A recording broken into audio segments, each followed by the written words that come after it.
Hello everyone.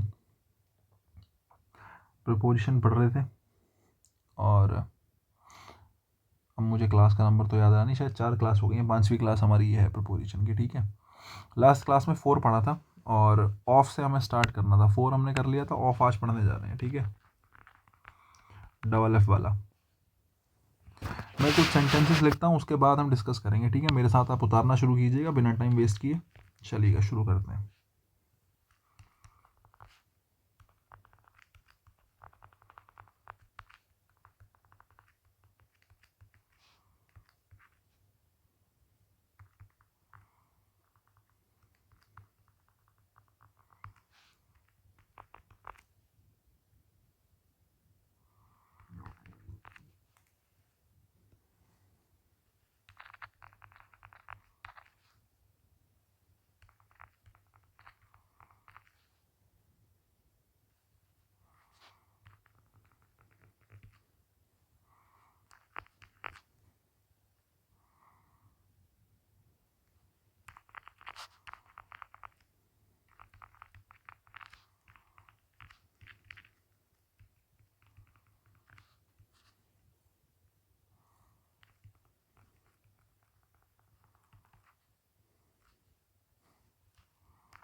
Metro में announcement होती है, please stand clear of the doors.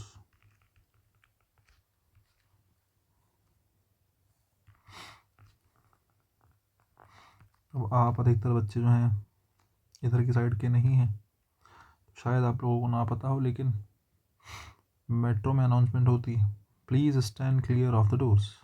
कृपया दरवाज़ों से हटकर खड़े हों। दरवाजे दाईं तरफ खुलेंगे या तो फिर दरवाजे बाईं तरफ खुलेंगे, जो भी। तो ये एग्जैक्ट लाइन है मेट्रो की, वहीं से मैंने उठाई है आपके लिए।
और क्या लिखवा दे?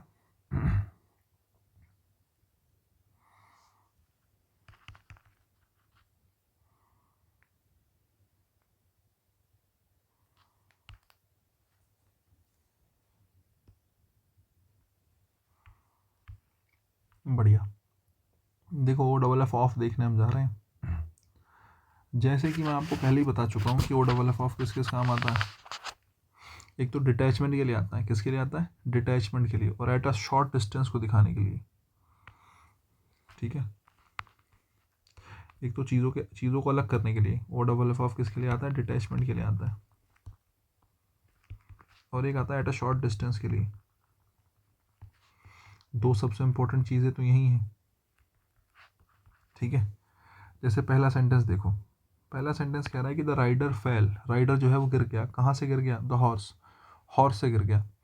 बेसिकली हॉर्स और राइडर दोनों चीज़ें साथ चल रही थी, लेकिन हॉर्स से राइडर गिर गया, अलग हो गया, तो क्या है, डिटैचमेंट है। और डिटैचमेंट के लिए किसका यूज़ करते हैं, ऑफ का यूज़ करते हैं, the rider fell off the horse, ठीक है। एक बात, नेक्स्ट देखो, द राइडर एस्केप्ड, जो राइडर है, एस्केप होता है बच निकलना, एस्केप होता है बच निकलना। मैंने कहा जो राइडर है वो बच निकला, आपने कहा हॉर्स, क्या हॉर्स से बच निकला। अगर कोई व्यक्ति राइडर है तो वो हॉर्स से क्यों बचेगा यार, हॉर्स के साथ बच के निकलेगा ना। The rider escaped with the horse, देखो यहाँ पर एस्केप के, यहाँ हॉर्स के साथ ऑफ आया, लेकिन वहीं हॉर्स के साथ विद भी आया, क्योंकि यहाँ पे डिटैचमेंट का नहीं टुगेदरनेस का मीनिंग है। समझ रहे हो क्या दिखा रहे हो, टुगेदरनेस, दोनों चीज़ें साथ में गई, राइडर जो है घोड़े के साथ में भाग गया, वहाँ से बच निकल गया, तो टुगेदरनेस दिखा रहे हो। बाकी पहले सेंटेंस में वर्ड ऑफ दिखा रहा है डिटैचमेंट को, नीचे वाले में टुगेदरनेस को। और आपको पता होना चाहिए एक दूसरे के अपोजिट ही है ना।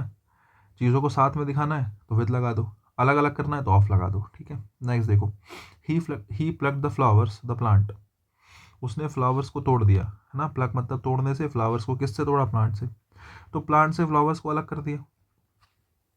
अलग करने के लिए किसका यूज़ करेंगे, ऑफ का।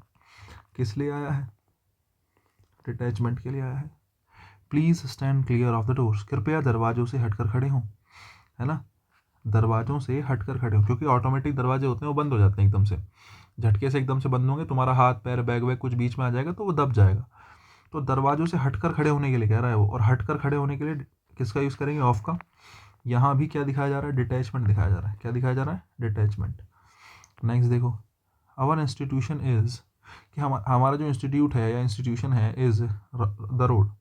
देखो दो चीज़ें हैं, ऑन द रोड भी हो सकता है और ऑफ द रोड भी हो सकता है, ठीक है। जैसे मैं मान लेता हूँ ये सड़क जा रही है साहब, ठीक है, तुम्हारा कोई कोचिंग इंस्टीट्यूट है, ये सीधी सड़क जा रही है, तुम्हारा कोचिंग इंस्टीट्यूट यहीं पड़ता है, ठीक है। ये सड़क है, टू वे सड़क है, ये ऐसे जाने की। तो एक बात बताओ, ये तुम्हारा कोचिंग है, ये जो है ये तुम्हारा कोचिंग है, या फिर इधर कहीं कोचिंग है तुम्हारा, मान लिया यहाँ कहीं कोचिंग है, तो ये होगा बेसिकली ऑन द रोड। क्या है ये होगा ऑन द रोड। एक बात, ठीक है साहब, जैसे ये सड़क है,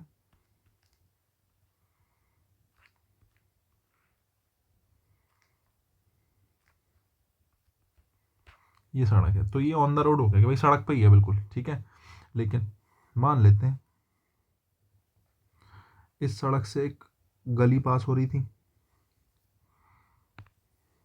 ठीक है साहब, यहाँ आगे से एक गली पास हो रही है, ठीक है, फिर एक अंदर रास्ता जा रहा है, यहाँ जाके तुम्हारा कोचिंग है। ये जो है ना, ये ऑन द रोड नहीं है, क्या है ये, ऑफ द रोड है। ऑफ द रोड का मतलब होता है सड़क से थोड़ा हटके, सड़क से थोड़ा हटके, जो मेन रोड है उससे थोड़ा हटके। तो our institute is on the road या फिर ऑफ द रोड। अब देखो मैंने आपसे क्या कहा था, on a short distance, on a short distance. तो ये जो ऑफ द रोड आप लिख रहे हो, ये शॉर्ट डिस्टेंस को दिखा रहा है कि थोड़ी दूरी पर है, सड़क पे नहीं है, सड़क से थोड़ा हटके है। अगर माने तुम्हारा इंस्टीट्यूट सड़क पे है तो ऑन द रोड कह दो, और सड़क से थोड़ा हटके तो क्या कह दो, ऑफ द रोड कह दो। दोनों ही बातें ठीक हैं, लेकिन मीनिंग मैं आपको समझाना चाह रहा था। अब एग्जैक्ट लोकेशन के लिए, कि एग्जैक्ट लोकेशन क्या है साहब, ऑन है तो मैंने ऑन लगा दिया, थोड़ा सा हटके है तो क्या लगा दिया, ऑफ लगा दिया। अब ऑन की बात करिए तो ऑन के बारे में मैंने 2-3 सेंटेंसेस और दिए हैं। जैसे मैंने आपसे कहा माई फ्रेंड लिव्स, कि मेरा जो दोस्त है वो रहता है, कहाँ रहता है साहब, बताओ ज़रा, on the baker street, on the baker street. अब एग्जैक्ट लोकेशन आपको पता होती है, देखो अगर आपको ऐसा पता है कि कौन सी गली में रह रहा है, तो स्ट्रीट के लिए हमेशा किसका यूज़ करते हैं, ऑन का यूज़ करेंगे।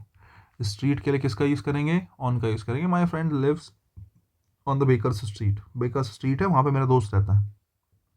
तो ये जो लाइन है ना, इस पूरी लाइन को दिखाने के लिए किसका यूज़ करेंगे, ऑन का यूज़ करेंगे।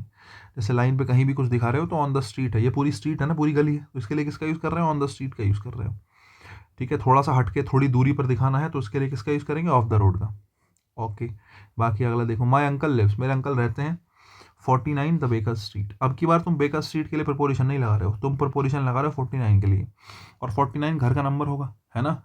और एग्जैक्ट लोकेशन के लिए हमेशा किसका यूज़ करते हैं, ऐट का। मैं आपको बता चुका हूँ ऐट किसके लिए आया, 49 के लिए। और आया क्यों है, क्योंकि आपने किसकी बात करी है, एग्जैक्ट लोकेशन की। और एग्जैक्ट लोकेशन के लिए किसका यूज़ करते हैं, ऐट का यूज़ करते हैं। बहुत बढ़िया। There are only 2 players, boundary. एक क्रिकेट है, क्रिकेट में भाई एक सर्कल है, यहाँ पे केवल ये हमारी पिच है, ठीक है साहब, ये हमारी पिच है। मैं कह रहा हूँ केवल 2 प्लेयर बाउंड्री पे खड़े हैं, तो देखो एक ये है, एक ये है। और किसी लाइन पर खड़े होना, ऑन द लाइन, समझ रहे हो, किसी लाइन पर खड़े होना क्या ही होता है, किसी लाइन पर खड़े होना क्या ही होता है, ऑन ही होता है। तो बाउंड्री के लिए भी किसका यूज़ करते हैं, ऑन का यूज़ करते हैं। ऑन द बाउंड्री, बाउंड्री के लिए किसका यूज़ करते हैं, ऑन का यूज़ करते हैं। ऐसे ही मेरे पास बहुत सारे शब्द हैं, जैसे मैं कहता हूँ कि ऑन बॉर्डर, बॉर्डर पर सिपाही खड़े हैं, तो उसके लिए किसका यूज़ करेंगे, ऑन का। ऑन द वे, रास्ते में, ऑन द वे किस में, रास्ते में। इसके अलावा अगर मैं बॉर्डर की बात कर ली, ऑन द सरकमफेरेंस, सर्कल होता है, सर्कल की सरकमफेरेंस पे कोई पॉइंट है तो क्या बोलते हैं, ऑन सरकमफेरेंस।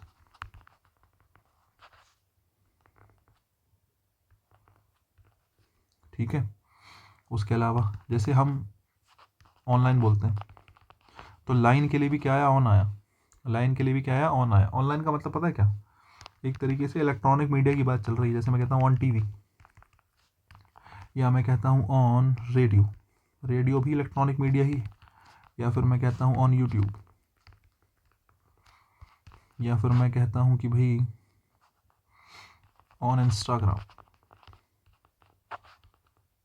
ठीक है। ये सारे के सारे जो basically online, on TV, on radio, on Instagram, ये सब के सब क्या है, इलेक्ट्रॉनिक मीडिया है। समझ रहे हो, ये इलेक्ट्रॉनिक मीडिया के पीछे भी सेम कॉन्सेप्ट है, बाउंड्री वाला, समझ रहे हो। और इलेक्ट्रॉनिक मीडिया के लिए किसका यूज़ करते हैं, ऑन का। मैंने आपको लिखवाया है, अगर आप ऑन वाला वो खोलेंगे पेपर जो मैंने ऊपर लिखा है, वहाँ इलेक्ट्रॉनिक मीडिया के लिए किसका यूज़ किया गया है, ऑन का। अगर बात इलेक्ट्रॉनिक मीडिया की हो गई तो प्रिंट मीडिया भी देख लो। जैसे आप कहते हैं इन द बुक, ठीक है नहीं, और इन द न्यूज़पेपर। उसके अलावा इन द डायरी, ठीक है, एंड सो ऑन, जो भी लिखना चाह रहे हो। ये सब के सब क्या हैं, ये सब के सब प्रिंट मीडिया हैं। क्या है ये, प्रिंट मीडिया। और प्रिंट मीडिया के लिए किसका यूज़ करते हैं, इनका यूज़ करते हैं। प्रिंट मीडिया के लिए किसका यूज़ करते हैं, इनका। इलेक्ट्रॉनिक मीडिया के लिए किसका यूज़ करते हैं, ऑन का। उसके पीछे रीज़न क्या है, मैंने आपको बता दिया। हमने ऑफ से रिलेट किया ऑन को, ऑन से हमने रिलेट किया किसको, इनको। तो ये हमने कुछ एग्जांपल्स देख लिया, आप ध्यान रखना। इलेक्ट्रॉनिक मीडिया के लिए ऑन का यूज़ करते हैं, प्रिंट मीडिया के लिए इनका यूज़ करते हैं। कोई बहुत ज़्यादा अलग बात नहीं है। हालांकि मैं आपको ये बात आगे भी बताऊँगा ज़रूरत पड़ने पर, टेंशन की कोई बात नहीं है। ठीक है साहब। अब सिंगल एफ वाले की बात कर लेते हैं, जो हमारे पास ओ एफ ऑफ होता है।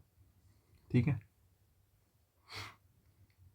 मैं कुछ एग्जांपल्स लिखता हूँ, उसके बाद ही समझ में आएंगी बातें, है ना। एग्जांपल लिखो मेरे साथ।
तीन ही सेंटेंस बहुत है।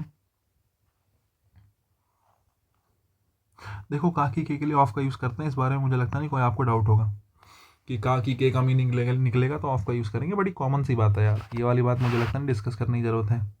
द पेन ऑफ राम है ना, the copy of Ram, the book of Ram. काकी के संबंध दिखाना है, रिलेशन दिखाना है, संबंध दिखाने के लिए किसका यूज़ करते हैं, ऑफ का यूज़ करते हैं।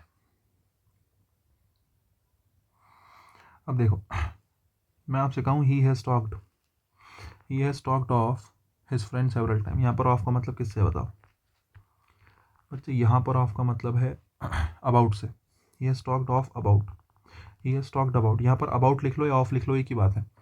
कुल मिला के तुम्हें इस बात का भी पता होना चाहिए कि ऑफ जो है वो अबाउट का मीनिंग भी रखता है।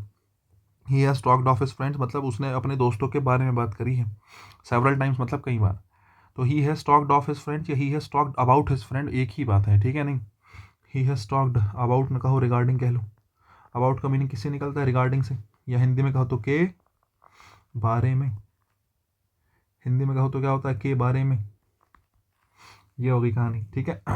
तो अबाउट हो गया, रिगार्डिंग हो गया, ये सब के सब शब्द जो हैं ये आपके किसकी मीनिंग रखेंगे? ऑफ का मीनिंग रखेंगे। तो कहने का मतलब है यहाँ से बहुत इंपॉर्टेंट बात है, जनरली हमें नहीं पता होती कि ऑफ का मीनिंग अबाउट से भी निकल जाता है ना? नेक्स्ट देखो, I haven't heard of him, तो यहाँ पर ऑफ का मतलब किससे ही है? आई हैवंट हियर्ड के साथ ऑफ लगाते हैं, तो क्यों लगाते हैं? क्योंकि इसका मीनिंग निकलता है अबाउट से। I haven't heard of him, कि मैंने उसके बारे में नहीं सुना है, फॉर लॉन्ग मतलब लंबे समय से। अब स्पीक, यहाँ पे मैं लिखता हूँ स्पीक ऑफ हिम, इस ऑफ का मतलब किससे निकलेगा? अबाउट से निकलेगा। स्पीक ऑफ हिम मतलब उसके बारे में बात करनी, स्पीक ऑफ समवन है ना, स्पीक अबाउट समवन, एक बात ही रही। दूसरा, स्पीक टू समवन भी होता है, स्पीक टू समवन, और स्पीक विद समवन भी होता है। अगर मैं स्पीक टू समवन कह रहा हूँ तो टू का मतलब है वन वे कन्वर्सेशन हुई है, सिंगल साइड कन्वर्सेशन हुई है। अगर मैं कहता हूँ स्पीक विद समवन, इसका मतलब डबल साइड कन्वर्सेशन हुई है। इस बात का ध्यान रखना, दोनों बातों में फ़र्क है, ठीक है? नहीं, टू सिंगल साइड कन्वर्सेशन के लिए लगाते हैं और विद डबल साइड कन्वर्सेशन के लिए लगाते हैं। अगर बात हुई है स्पीक टू समवन, समवन से बात करी गई, किसी से बात करी गई, अगर केवल एक व्यक्ति बोला दूसरा नहीं बोला, एक ही तरफ से बात हुई तो टू लगा लो, दोनों तरफ से बात हुई है विद लगा लो, और किसी के बारे में बात हुई है तो अबाउट लगा लो, ठीक है? ये मैंने 3 सेंटेंस आपको दिए हैं, किससे रिलेटेड? ऑफ से रिलेटेड, ठीक है? उसके बाद आ जाओ इनटू पे।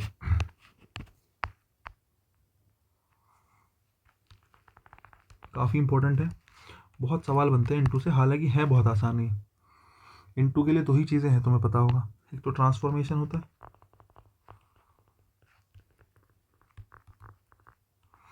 और एक होता है इनवर्ड मूवमेंट,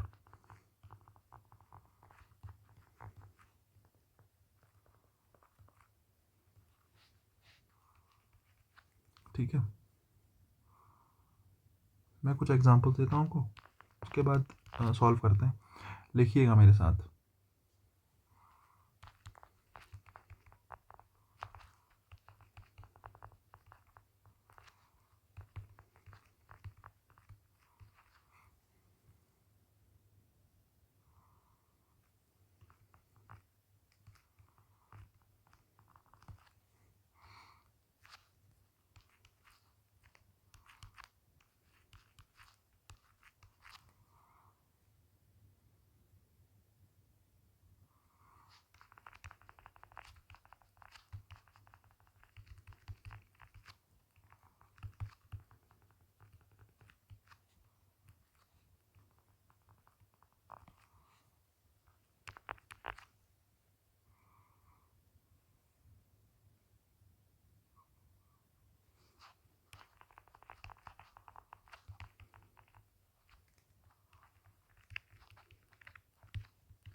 बहुत है, देखो भाई, अगर मैं कहता हूँ the frog jumped anyway into the wall, wall नहीं वेल, कुएं की बात चल रही है ना, ठीक है? जो फ्रॉग है वो जंप कर गया इन या इनटू द वेल, बताओ भाई क्या ठीक हो सकता है? पता है क्या, सब कहेंगे सर इनटू ठीक है। क्यों? क्योंकि इनवर्ड मूवमेंट को दिखाता है। किसको दिखाता है? इनवर्ड मूवमेंट को। ठीक है, अब इनवर्ड मूवमेंट को दिखाने का मतलब क्या है? देखो पता है क्या, एक स्टेट से दूसरे स्टेट में जाना इनवर्ड मूवमेंट है। Ram jumped into the pool. एक सेंटेंस और लिख लो मानो, जैसे मैं कहता हूँ कि Ram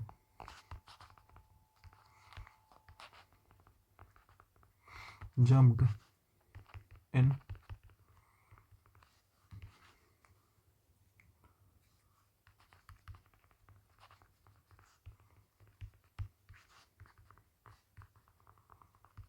Ram jumped into the pool, कि राम जो है वो पूल में कूद गया, आप ये कहना चाह रहे हो। ये भी क्या ही है? इनवर्ड मूवमेंट ही है।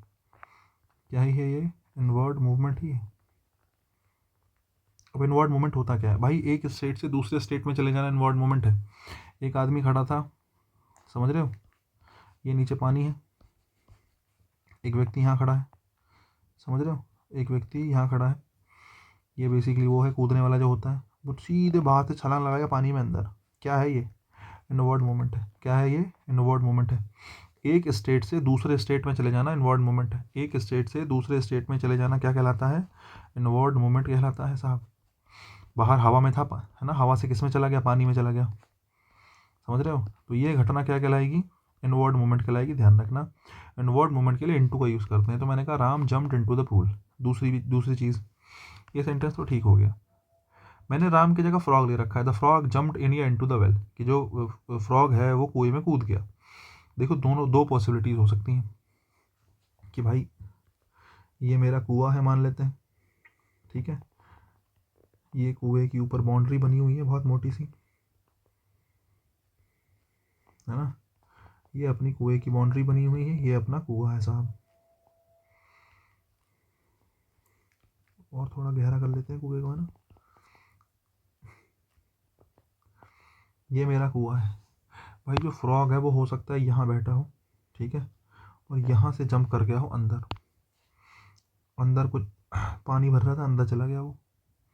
बाहर से जो अंदर गया है, इस अंदर जाने के लिए इनटू का यूज़ कर सकते हैं, कोई समस्या नहीं। The frog jumped into the well. Frog जो है बाहर एक स्टेट में था, एक स्टेट से दूसरी स्टेट में चला गया, बाहर से अंदर चला गया, किसका यूज़ कर लिया? इनटू का यूज़ कर लिया, कोई समस्या कोई आफत नहीं। लेकिन इन भी सही है। क्या भी सही है? इन भी सही है, समझ रहे हो। अब जैसे आपने देखा होगा कोई पत्थर वत्थर है यहाँ पे कुछ, है ना, यहाँ पे कहीं फ्रॉग बैठा है, समझ रहे हो, कहीं दीवार पे चारों तरफ कहीं पत्थर है, उस पत्थर पे फ्रॉग बैठा है ना, एक पत्थर से दूसरे पत्थर पे जंप कर लिया उसने। दीवार में निकली होती है ना ईंटें वगैरह, एक मिनट के लिए मान लेते हैं, तो वेल कुएं के अंदर, माना कुएं में पानी नहीं है, तो फ्रॉग कुएं के अंदर ही है पहले से, और वो एक जगह से दूसरी जगह पे जंप कर रहा है, वो एक जगह से दूसरी जगह पे जंप कर रहा है, तो वेल के अंदर ही तो जंप कर रहा है, कुएं के अंदर ही तो जंप कर रहा है, बाहर से अंदर थोड़ी आया। कुएं के अंदर भी तो जंप कर सकता है ना मेंढक, मेंढक कुएं के अंदर भी तो जंप कर सकता है, सोच के देखो। लेकिन मनुष्य पूल के अंदर जंप नहीं कर सकता। पानी में है यार, पहली बात तो पूल इतना गहरा होता नहीं है जनरली, मनुष्य की हाइट से ज़्यादा गहरा हो, ऐसी पॉसिबिलिटी जनरली तो नहीं होती है ना। एथलीट वगैरह वाला हो तो बात हो रहा है भाई, लेकिन जनरली नहीं होता, मतलब ये एथलीट कह रहा हूँ, स्विमर वगैरह जो भी होते हैं हमारे ये, इनके जैसा कुछ हो तो बात अलग है, वरना नहीं। तो the frog jumped in the well भी ठीक है, इनटू द वेल भी ठीक है। इनका मतलब है कि वो अंदर ही है, अंदर के अंदर ही कूदा है। इनटू का मतलब है बाहर से अंदर कूदा है। दोनों बातों में अंतर है, ध्यान रखना, है दोनों ठीक। एक बात। दूसरी बात, when we heat ice it turns when we heat ice it turns into water। अगर हम बर्फ़ को गर्म करते हैं वो पानी में चेंज हो जाता है। Can you translate this poem into Hindi. क्या तुम इस पोएम को हिंदी में ट्रांसलेट कर सकते हो? Change the sentence into passive voice. ये तीनों के तीनों सेंटेंस ट्रांसफॉर्मेशन के हैं। किसके हैं ये तीनों के तीनों सेंटेंस? ट्रांसफॉर्मेशन के। ट्रांसफॉर्मेशन क्या होता है? किसी चीज़ को एक चीज़ से दूसरी चीज़ में बदलना। अब कोई चीज़, कोई पोएम तुम्हारे पास थी, उस पोएम को आपने, कोई भाषा संस्कृत में थी, हिंदी में थी, आपने उसको, सॉरी इंग्लिश में थी, आपने उसको किस में चेंज करा? हिंदी में चेंज करा। मतलब हिंदी के अलावा किसी और भाषा में थी, उसमें आपने चेंजेस करके हिंदी में ला दिया। तो ये ट्रांसफॉर्मेशन है, किसी चीज़ का पूर्ण रूप से बदलाव किया जाना। Change the sentence into passive voice. एक सेंटेंस एक्टिव वॉइस में है, आप उसको चेंज करा रहे हो पैसिव वॉइस में। कहने का मतलब है कंप्लीट ट्रांसफॉर्मेशन, किसी चीज़ का पूर्ण रूप से बदलाव कर देना। मैंने कहा आइस जो है वो किस में चेंज हो जाएगी, बर्फ, वाटर में। पूरे के पूरे स्टेट बदल गई, सॉलिड से लिक्विड हो गया, सॉलिड से क्या हो गया, लिक्विड हो गया, ट्रांसफॉर्मेशन हो गया। और कंप्लीट ट्रांसफॉर्मेशन को दिखाने के लिए किसका यूज करते हैं, इनटू का यूज करते हैं। यही कारण है कि ट्रांसफॉर्मेशन के लिए इनटू आता है और इनवर्ड मूवमेंट के लिए किसका यूज करते हैं, इनटू का यूज करते हैं। मुझे लगता है इनटू से बात आपकी क्लियर हो गई होगी। इनटू के बाद हम स्टार्ट करते हैं इनको। ठीक है, चलो भाई। इनमें बहुत कुछ है पढ़ने के लिए, तो थोड़ा सा संयम रखना होगा आपको। थोड़ा साफ सा लिख लेता हूँ ना, ठीक है, लिखो मेरे साथ।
तुम लोग सोच रहे हो लिखे जा रहा है, आदमी लिखे जा रहा है, ज़रूरी है। एग्जाम्पल्स देखो पूरे हो जाएंगे, मैं बहुत सोच समझ के लिख रहा हूँ कि क्या क्या काम का, क्या क्या नहीं, और एक बार पूरे हो जाएंगे फिर अपना आराम से समझेंगे, कोई दिक्कत की बात ही नहीं है।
हालांकि सेंटेंसेस तो और भी बचे हैं यार, लेकिन मैं सोच रहा हूँ पहले इतने ही समझा दूँ। ज़्यादा तो नहीं होगा, 17-18 बातें हो गई वैसे तो, ज़्यादा है भी नहीं, समझा तो 5 मिनट में दूंगा, थोड़ा रुको, थोड़ा और लिखने दो मेरे को। नंबर हो गया 18 है ना।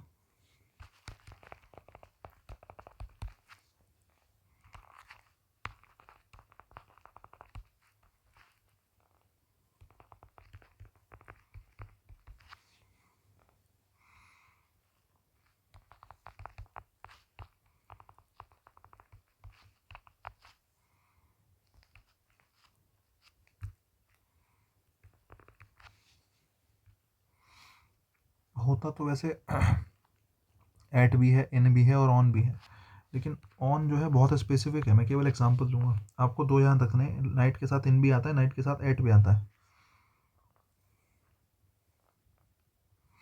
ठीक है। इन द नाइट होता है और एट नाइट होता है।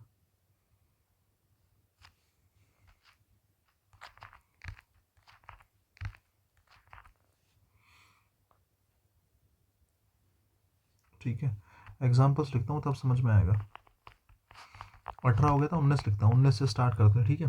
18 तक तो ऊपर आ ही गया था।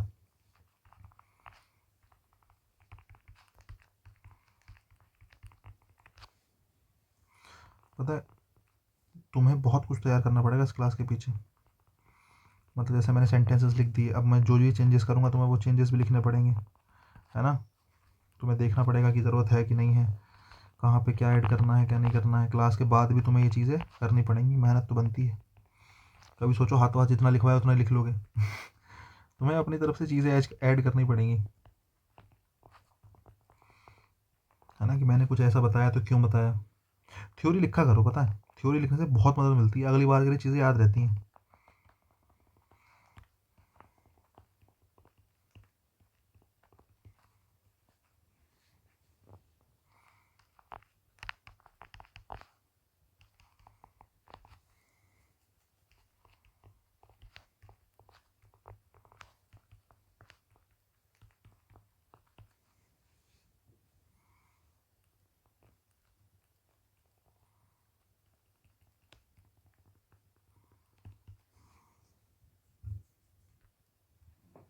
बढ़िया। नाइट के बारे में भी हो गया, ठीक है। मॉर्निंग इवनिंग हो थोड़ा सा देख लो। चलो, वैसे तो तुम्हें सबको पता होगा।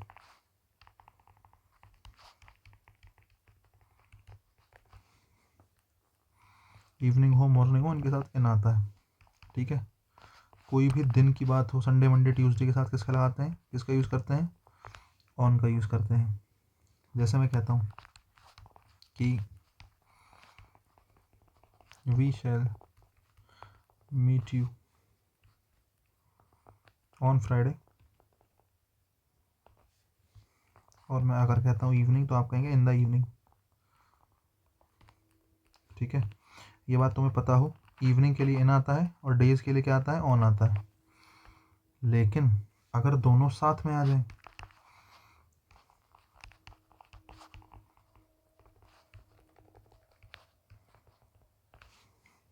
मैं ऑप्शन देता हूँ, दोनों इन या ऑन फ्राइडे इवनिंग, तो ऐसे में क्या करेंगे आप। सेंटेंसेस पूरे हो गए भाई, मैंने इनके जितना पढ़ाना था इनके बारे में सारी बातें लिख दी हैं। अब बस जस्ट एक्सप्लेन करना रह गया है कि कैसे कैसे क्या हुआ है। ज़रा ध्यान से देखो, वी शैल मीट यू, देखो मैंने आपको क्या बताया, मॉर्निंग और इवनिंग के लिए किसका यूज़ करते हैं, इनका यूज़ करते हैं। डेज के लिए ऑन का यूज़ करते हैं, in the morning in the evening होता है, on Sunday on Monday on Tuesday, ये सब चीज़ों का यूज़ होता है, ठीक है। एक बात। दूसरी बात ये है, अगर मैंने सेंटेंस लिखा पहला वाला वी शैल मीट यू, तो फ्राइडे के साथ ऑन लगा दिया, ठीक है, इवनिंग के साथ इन लगा दिया, ठीक है।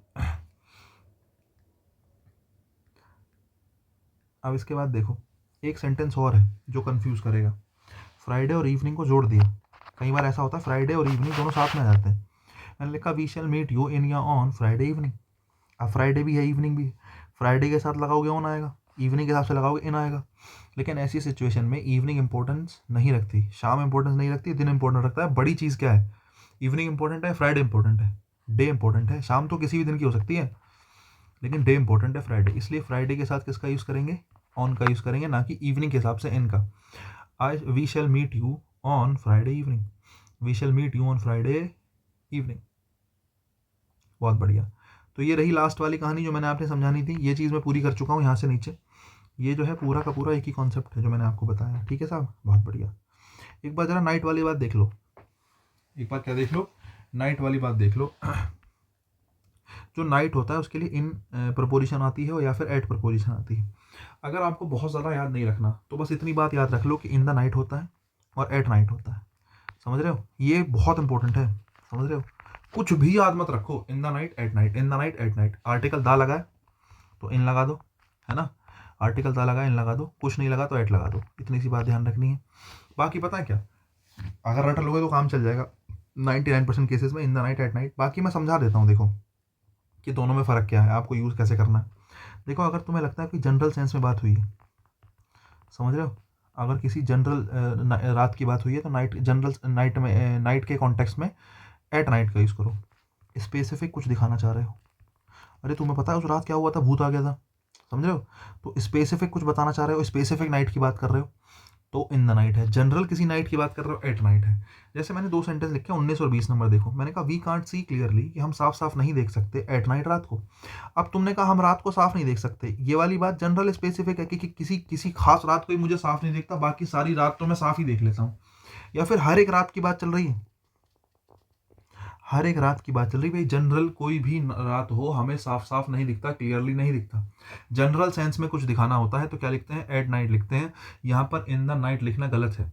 We can't see clearly at night, we can't see clearly at night, की रात को हमें साफ साफ नहीं दिखता है। और तुम समझ सकते हो यार, दा लगा हुआ है, अगर नाइट से पहले दा लग गया तो वो जनरल नहीं कैसा होगा, स्पेसिफिक होगा। जनरल नहीं कैसा होगा, स्पेसिफिक होगा। और दा नहीं लगा है तो फिर जनरल सेंस है ही। और जनरल सेंस के लिए मैंने किसका यूज़ किया, एट नाइट का। वहीं अगला सेंटेंस देखो, मैंने कहा कि we heard a strange sound in the night, कि मैंने जो है एक स्ट्रेंज साउंड सुनी। अब तुम सोचो, तुम रोज रात को स्ट्रेंज साउंड थोड़ी सुनते होंगे। किसी एक रात को एक स्ट्रेंज साउंड आई कि भाई किसी ने गेट पे खटखट करा, पत्थर गिरने की आवाज आई, कुछ भी ऐसा हुआ रात के टाइम, एक स्ट्रेंज सी साउंड तुम्हें आई।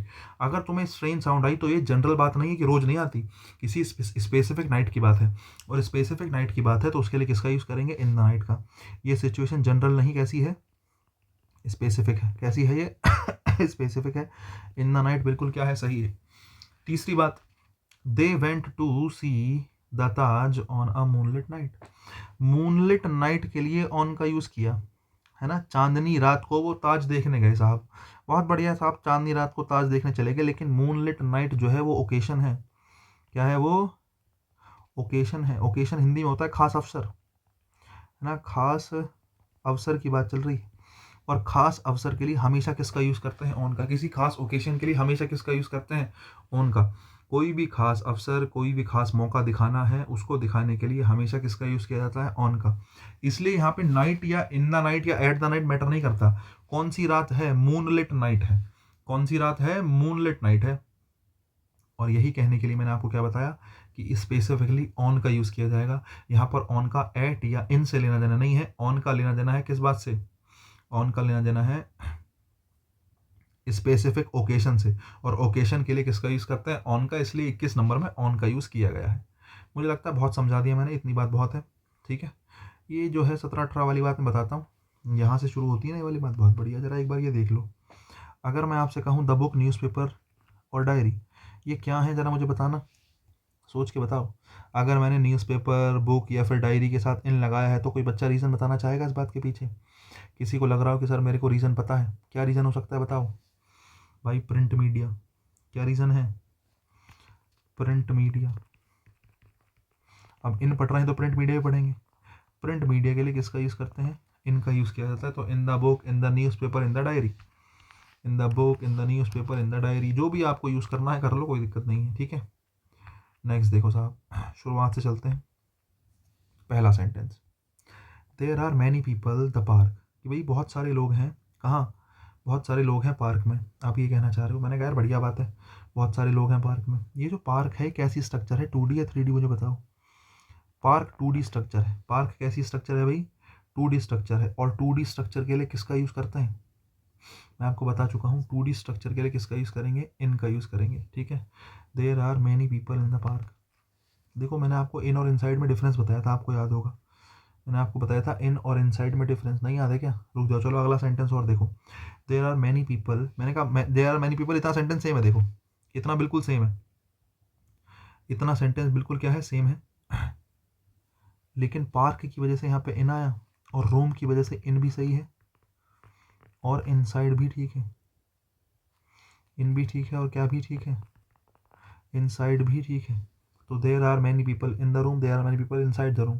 अब तुम कहोगे सर ऐसा क्या हो गया भाई, रूम 3D स्ट्रक्चर है ना। पार्क में लंबाई चौड़ाई होती है, ऊंचाई नहीं होती। पार्क की ऊंचाई नहीं होती, पार्क में लंबाई चौड़ाई होती है। तो जनरली पार्क को 2D स्ट्रक्चर माना जाता है। और मैं आपको बता दूं इन और इनसाइड में कितना ही फ़र्क है। इन किसी चीज़ के अंदर होना, इनसाइड भी किसी चीज़ के अंदर होना। लेकिन इन जो है वो 2D के लिए भी आ जाता है और 3D के लिए भी आ जाता है। और इनसाइड केवल 3D स्ट्रक्चर्स के लिए यूज़ किया जाता है। यही मैं सिखाना चाह रहा था, केवल और केवल आपको। ठीक है, नहीं केवल यही मैं आपको बताना चाह रहा था। बाकी यहाँ पे इन आया क्यों है, किसी एक खास रीजन, किसी खास एरिया के अंदर होना, किसी खास रीजन के अंदर होने के लिए इनका यूज़ करते हैं। ठीक है, नहीं दोनों चीज़ें सेम है। किसी एरिया, किसी खास रीजन के अंदर होने के लिए किसका यूज़ करते हैं, इनका यूज़ करते हैं। जैसे मैंने कहा there is a pen in my pocket, in inside लगा लो, ठीक है, क्योंकि पॉकेट भी 3D है। पॉकेट भी क्या है, 3D है। लंबाई चौड़ाई ऊंचाई सब कुछ होगी तभी तो पेन उसके अंदर आएगा। तो there is a pen in my pocket, मेरी पॉकेट में एक पेन है। मैंने कहा इन क्यों आया बच्चे, क्योंकि आप एरिया दिखाना चाहते हो, किसी एक खास स्पेसिफिक एरिया की बात कर रहे हो, किसी एक खास रीजन की बात कर रहे हो जिसके अंदर पेन है। तो पॉकेट के अंदर पेन है, तो रीजन एरिया के लिए किसका यूज़ किया, इनका यूज़ किया। There are 5 members in my family, मेरी फैमिली में 5 मेंबर्स हैं। ये भी एक खास रीजन है। फैमिली भी तो एक बेसिकली सर्कल ही है जिसके अंदर लोग बाग हैं। फैमिली का मतलब क्या है, एकजुट हुए हुए लोग फैमिली हैं। तो मैंने कहा मेरे फैमिली में 5 मेंबर हैं, तो 5 मेंबर जो हैं ये भी किसी एक सर्कल के अंदर हैं, एक बॉन्ड से जुड़े हुए हैं, इसलिए आपने किसका यूज़ किया, इन का यूज़ किया। ठीक है, नेक्स्ट देखो, आपने कहा I am in confusion. In confusion होता है ना, आई एम इन कन्फ्यूजन, या मैं कहता हूँ आई एम इन ट्रबल, कि मैं ट्रबल में हूँ, मैं कन्फ्यूजन में हूँ। किसी का ट्रबल होना, ट्रबल में होना, कन्फ्यूजन में होना, ये क्या है, ये मेंटल स्टेट्स हैं। क्या है कन्फ्यूजन में होना, क्या है बताओ, कन्फ्यूजन में होना क्या है, मेंटल स्टेट है। एक सेकंड रुको, मैं इसको ज़रा उठा के कहीं और रख देता हूँ। ठीक है, इतना बहुत है। तो अगर मैं आपसे कहूँ कि भाई कन्फ्यूज़न क्या है, इन कन्फ्यूज़न क्या है, पूरा का पूरा इन कन्फ्यूज़न है। बेसिकली कन्फ्यूज़न जो है वो आपकी मेंटल स्टेट है, और मेंटल स्टेट को दिखाने के लिए, किसी भी प्रकार की जो स्टेट होती है जनरल स्टेट को दिखाने के लिए इनका यूज़ होता है। किस अवस्था में है, किस अवस्था में हूँ मैं, मेंटल स्टेट में। कन्फ्यूज़न क्या है, मेंटल स्टेट है। तो आई एम इन कन्फ्यूज़न, मैं कन्फ्यूज़न में हूँ। आई एम इन ट्रबल, समझ रहे हो, आई एम इन ट्रबल भी क्या है, एक तरीके से मेंटल स्टेट ही कि भाई मेरा दिमाग खराब है, बड़ी ट्रबल में हूँ, मैं बड़ी समस्या में हूँ, तो उसके लिए आपने यूज़ किया। अगर मैं कहता हूँ in in good health, in good health, good health होना कैसी स्टेट है, फिजिकल स्टेट है, और फिजिकल स्टेट होने की वजह से ही मैंने प्रपोजिशन क्या लगा दी, इन लगा दी। इन ओल्ड एज कैसी स्टेट है, फिजिकल स्टेट है। इन लाइफ, लाइफ तो जनरल स्टेट ही है, लाइफ के अंदर बहुत कुछ चीज़ें आती हैं, तो मेरी लाइफ में क्या चल रहा है, तो लाइफ जनरल एक स्टेट ही है, आपका जीवन एक स्टेट है। ठीक है, डेमोक्रेसी की बात करें तो डेमोक्रेसी क्या है, पॉलिटिकल स्टेट है। ठीक है, और स्टेट को दिखाने के लिए, अवस्था को दिखाने के लिए किसका यूज़ करते हैं, इनका। पॉवर्टी क्या है, मेरी फाइनेंशियल इकोनॉमिकल बेसिकली स्टेट है। मेरी इकोनॉमिकल स्टेट क्या है, कि भाई मैं गरीबी में हूँ, मैंने ये कहा माना। ठीक है, इकोनॉमिकल स्टेट तो इन पॉवर्टी। स्लेवरी क्या है, ठीक है नहीं, slavery basically social, social state, समझे, तुम गुलाम हो तो सामाजिक रूप से तुम गुलाम हो, ठीक है नहीं, तो सोशल स्टेट है। जितनी भी स्टेट है, सारी की सारी स्टेट को दिखाने के लिए, जितनी भी अवस्था को दिखाने के लिए किसका यूज़ करते हैं, इनका यूज़ करते हैं। यहाँ से मैंने शुरू किया 5 नंबर से, और 5 नंबर से 12 नंबर तक सब के सब क्या है, स्टेट है। और आपको पता होना चाहिए जितनी भी स्टेट होती हैं, स्टेट को दिखाने के लिए किसका यूज़ करते हैं, इनका यूज़ करते हैं। स्टेट को दिखाने के लिए किसका यूज़ करते हैं, इनका, समझ रहे हो। स्टेट दिखानी है तो क्या लगाएंगे, इन लगाएंगे, सीधी सी बात है। किसी प्रकार की कोई भी अवस्था को बताना है, इनका यूज़ किया जाएगा। बहुत बढ़िया। अगर बात समझ में आ गई तो ज़रा आगे चलते हैं। तो मैंने 1 नंबर से समझाना शुरू किया, एरिया रीजन की बात करी, स्टेट की बात करी, प्रिंट मीडिया की बात करी। ठीक है, नेक्स्ट देखो, we shall go there in next month, I met him on every Sunday, they are very busy for this week. देखो भाई 3 सेंटेंस लिखे हैं मैंने, क्या लिखे हैं मैंने, 3 सेंटेंस लिखे हैं। देखो आपकी जानकारी के लिए बता दूं, संडे है, मंडे है, इनके साथ ऑन का यूज़ करते हैं। वीक के साथ इन आता है, इन दिस वीक, है ना, in this month, in this year, in this decade, in this century. जो वीक है, मंथ है, ईयर है, डिकेड है, इनके लिए इन लगाते हैं। संडे मंडे के लिए ऑन लगाते हैं, तो इनके साथ प्रपोजिशंस आती हैं। लेकिन संडे मंडे है मतलब डेज की बात चल रही है, किसी वीक की बात चल रही है, किसी मंथ की, ईयर की, डिकेड की, सेंचुरी की, ऐसा भी कोई चीज़ है, और इनसे पहले इनमें से कोई 5 शब्द आ जाए, नेक्स्ट, लास्ट, दिस, दैट और एवरी। संडे मंडे ट्यूसडे कोई वीक का नाम है, किसी मंथ का नाम है ना, किसी ईयर का नाम है, किसी डिकेड का, किसी सेंचुरी का, इसमें से कुछ भी प्रकार की कोई चीज़ आ जाए, और उससे पहले अगर मैं खाली संडे मंडे लिखता हूं तो ऑन आएगा, ऑन संडे, ऑन मंडे। लेकिन मैं कहता हूं दिस संडे, है ना, that Sunday, last Sunday, next Sunday, every Sunday, अगर इन दिनों से पहले, इन महीनों से पहले, इन सालों से पहले, इन सप्ताहों से पहले, दशकों से पहले, शताब्दियों से पहले, अगर ये 5 शब्द आ जाते हैं generally, next, last, this, that, every, तो इसके साथ शुरुआत में किसी भी प्रपोजिशन की आवश्यकता नहीं होती। रीज़न क्या है, क्योंकि Sunday Monday week month year, अगर इनसे पहले नेक्स्ट और लास्ट मिल जाए तो मिलकर ये एडवर्ब बना लेते हैं। क्या बना लेते हैं, एडवर्ब। और आपको मैंने चैप्टर की डेफिनेशन में ही बताया था कि एडवर्ब को जोड़ने के लिए प्रपोजिशन की आवश्यकता नहीं होती। नाउन, प्रोनाउन, एडजेक्टिव और वर्ब को जोड़ना होता है तो प्रपोजिशन चाहिए, एडवर्ब को जोड़ने के लिए प्रपोजिशन नहीं चाहिए। और यही कारण है कि 16 नंबर में इन नहीं आएगा, 17 नंबर में ऑन नहीं आएगा, और 18 नंबर में फॉर नहीं आएगा। We shall go there next month, I met him every Sunday, they are very busy this week. लेकिन जैसे मैंने कहा संडे है, संडे के साथ प्रपोजिशन नहीं आई, ऑन मैंने काट दिया। लेकिन वहीं अगर खाली संडे आया होता, जैसे, ठीक है नहीं, जैसे दे फ्राइडे ले लो, I we shall meet you on Friday किसी दिन का नाम है, फ्राइडे के साथ क्या लगाया, देखो आपने फ्राइडे के साथ ऑन का यूज़ किया। लेकिन अगर मैं फ्राइडे के साथ ऑन ना लगा के मैं फ्राइडे से पहले क्या लगा दूँ, फ्राइडे किसी दिन का नाम है ना, संडे मंडे है तो फ्राइडे लगा लो, अगर उससे पहले नेक्स्ट लगा दूँ, दिस लगा दूँ, लास्ट लगा दूँ, तो मुझे किसी प्रपोजिशन की कोई ज़रूरत नहीं है। इसलिए 16 17 18 जो 16 17 18 है, ये तीनों के तीनों सेंटेंस हमारे इसी बात पर निर्भर करते हैं कि next every next every this that every अगर लग जाए तो वो शब्द एडवर्ब बन जाते हैं जनरली, और उनके साथ प्रपोजिशन नहीं आती। ये इंपॉर्टेंट कॉन्सेप्ट है, ध्यान रखने की ज़रूरत है। ये वाली बात यहाँ आके पूरी हो गई है, ठीक है, बढ़िया। इसके अलावा नाइट वगैरह की बात मैंने कर ली है, मॉर्निंग की बात कर ली है, सारी बातें मैंने कर ली हैं। इन हमने कंप्लीट कर लिया है, पूरा पढ़ लिया है हमने इन, समझ रहे हैं आप, इन हम कंप्लीट कर चुके हैं। अब इससे अगली क्लास में हमें अगर पढ़ने की ज़रूरत है तो ऑन पढ़ने की ज़रूरत है, ठीक है। नेक्स्ट क्लास में क्या पढ़ेंगे हम, नेक्स्ट क्लास में ऑन पढ़ेंगे।